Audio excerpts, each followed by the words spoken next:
So my last video was called Prepare for the Future of Advertising, and it was about the way in which augmented reality, a version of virtual reality that you can wear all the time, is going to revolutionize our lives.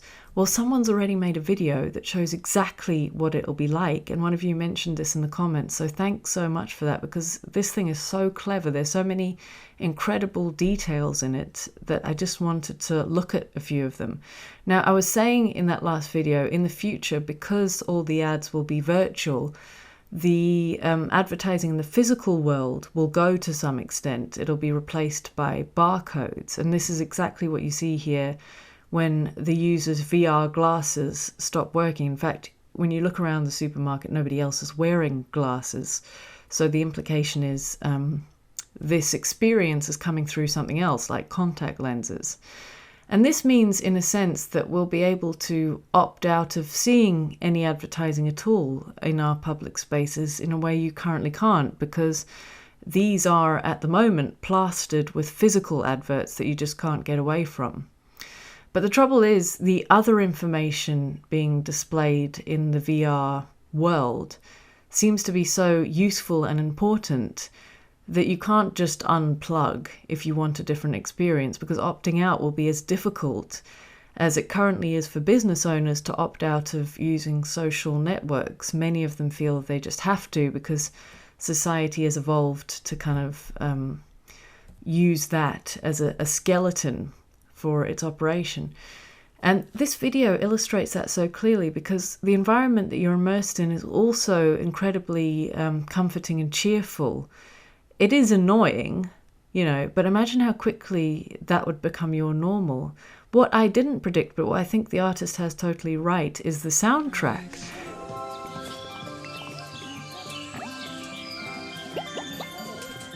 There's a constant Muzak-style computer game underscore, and it's quite upbeat, very reassuring to the ear, and it's like a mental cue all the time that tells you you're doing fine, everything's good. And when the glasses stop working, in fact, or the technology stops, the lack of music is actually a bit foreboding, because you've got used to it over the course of 2 or 3 minutes.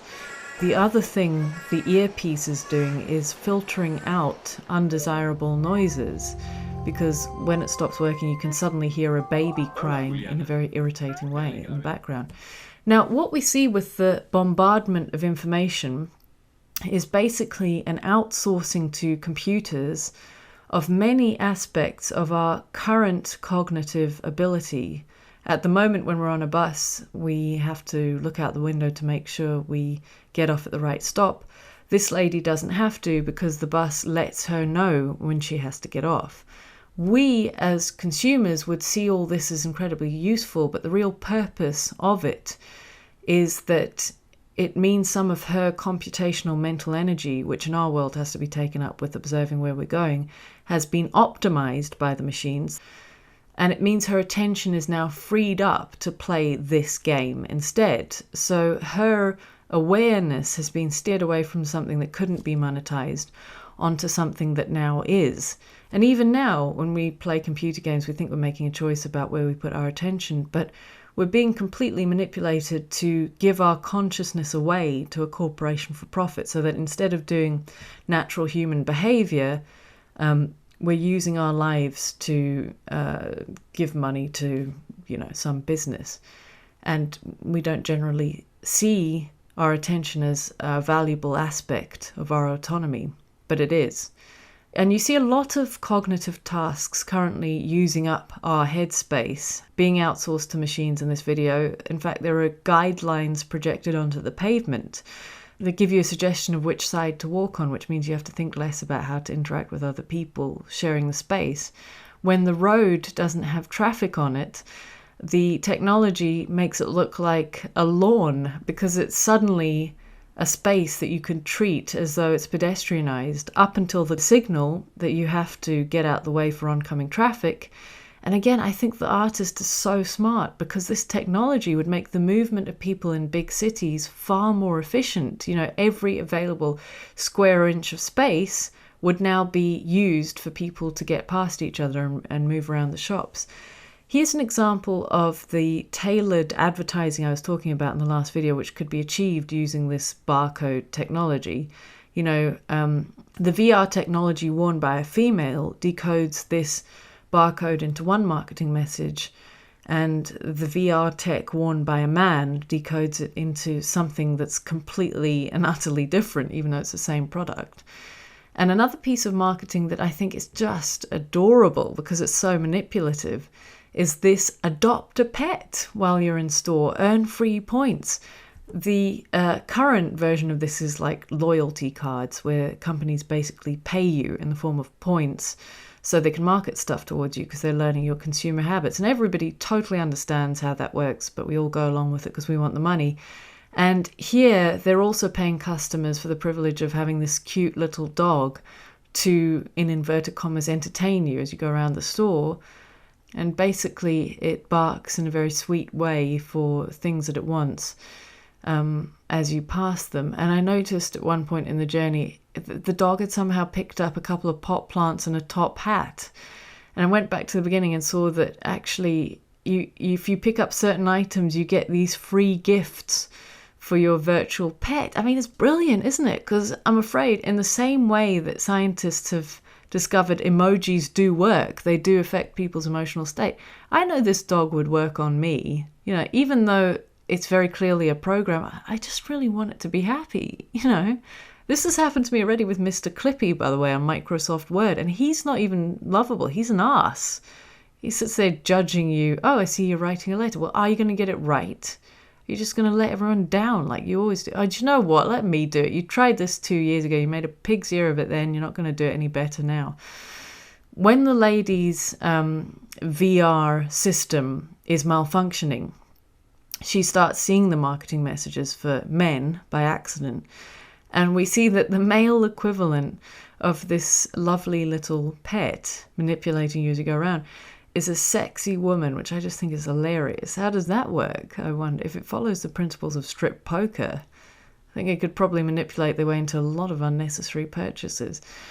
This video so brilliantly illustrates the way in which the future, as happens on the internet now, this future world would analyze every aspect of your psychology and utilize it to make you an economic battery and nothing more.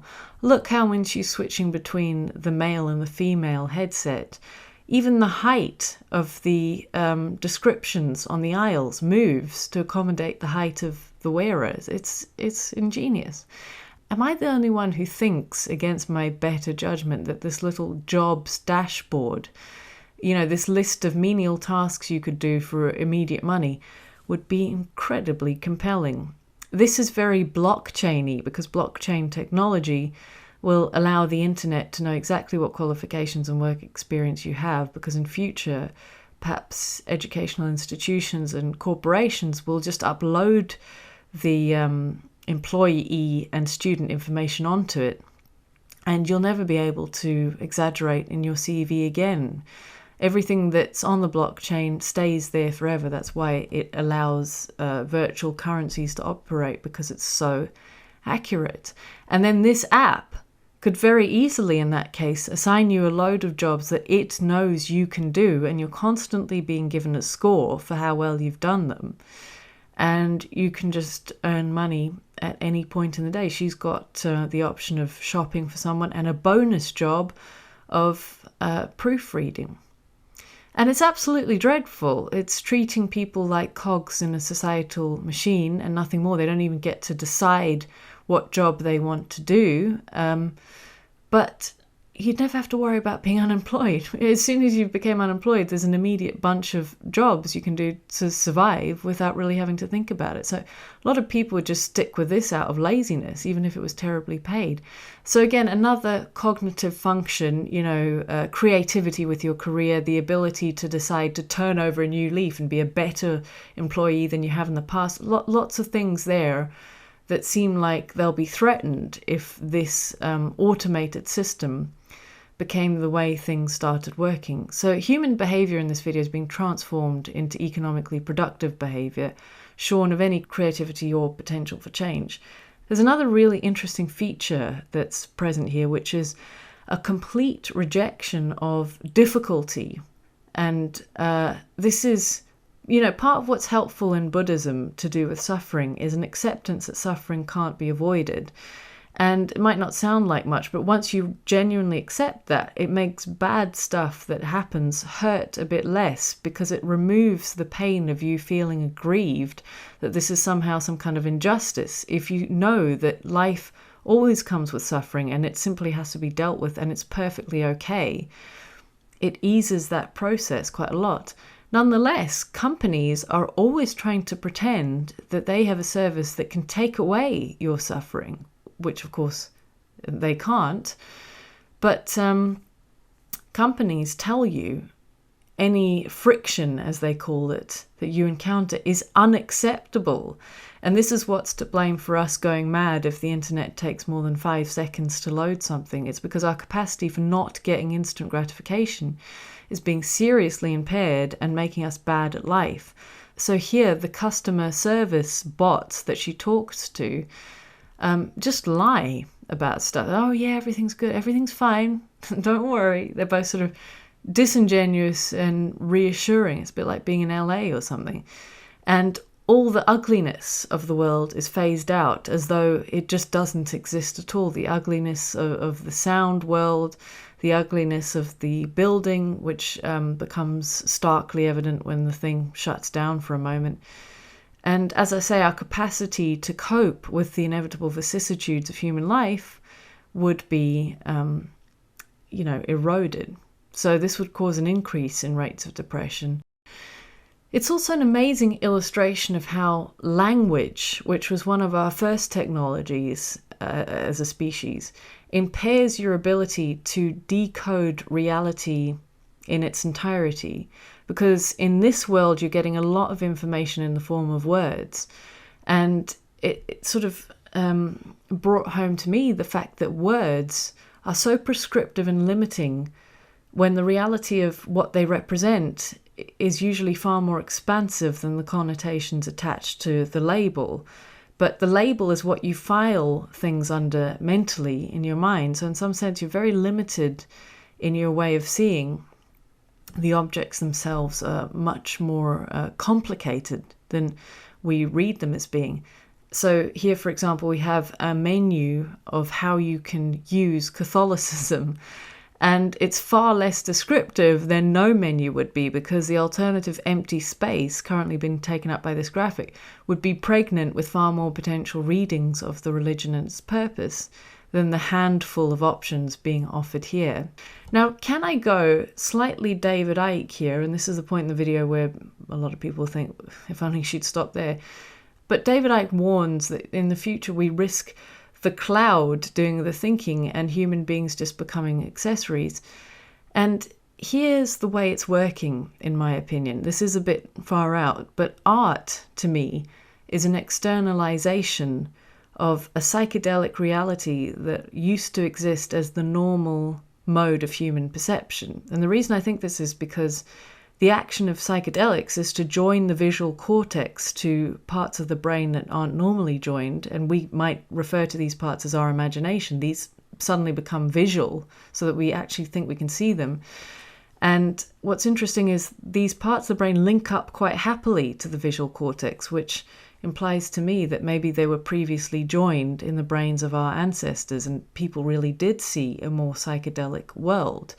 Once we moved down from the trees where we'd been safe from predators and we were on the flat lands where big cats were after us, we were having to make new technology and all that, those who were in a psychedelic haze would have died out pretty quickly because they wouldn't be as rooted in the material world and they'd be less able to be observant.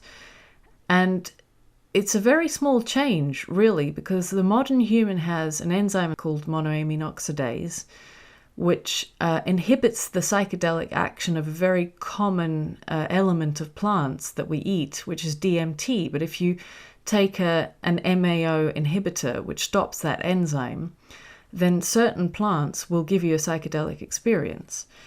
So in the past, there would have been a very strong adaptive advantage for having MAO, and people who didn't might have died out. So what I'm saying is the art we see emerging in history is something that we take to be a spontaneous, bizarre and unexplained progression, an invention out of nowhere. But to me, it was an attempt to grasp and externalize the experiences that we once had in the internal mind, and were finding that it was dying out, that there was something there that, generations before us had a better grip on, and this was a way of preserving that and communicating it. Because, if you look at textiles and architecture, much of that really mimics the psychedelic experience.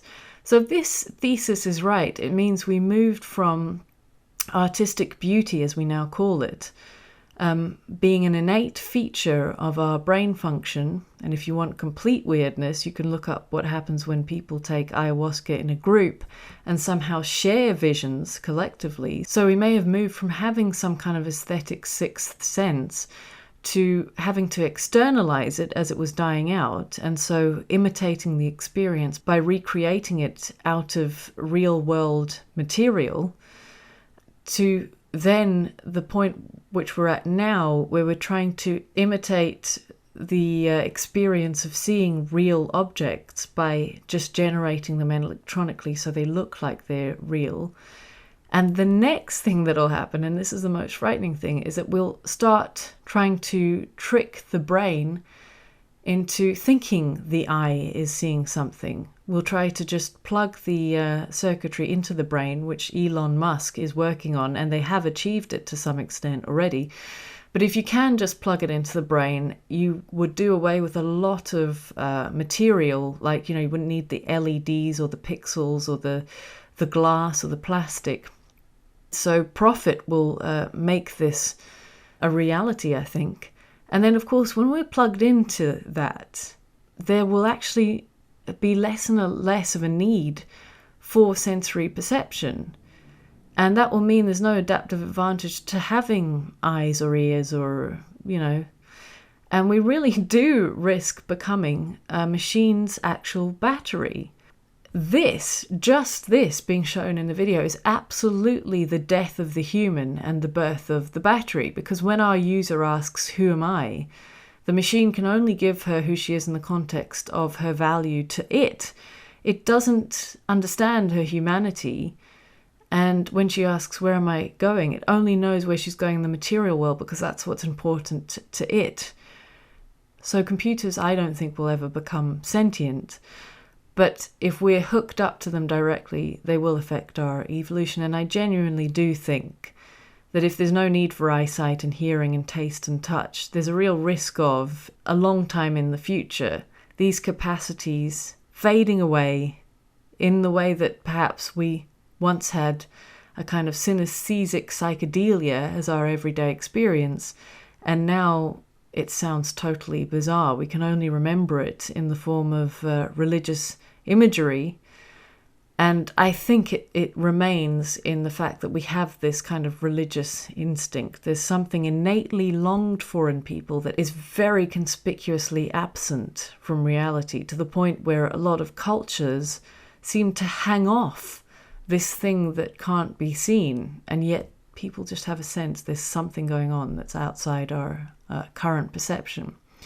The author Tony Wright has warned us about the fact that the shrinking human brain, which is losing physical mass at an astonishing rate, and this has been happening for 200,000 years, is going through a process of reversion to a standard mammalian model.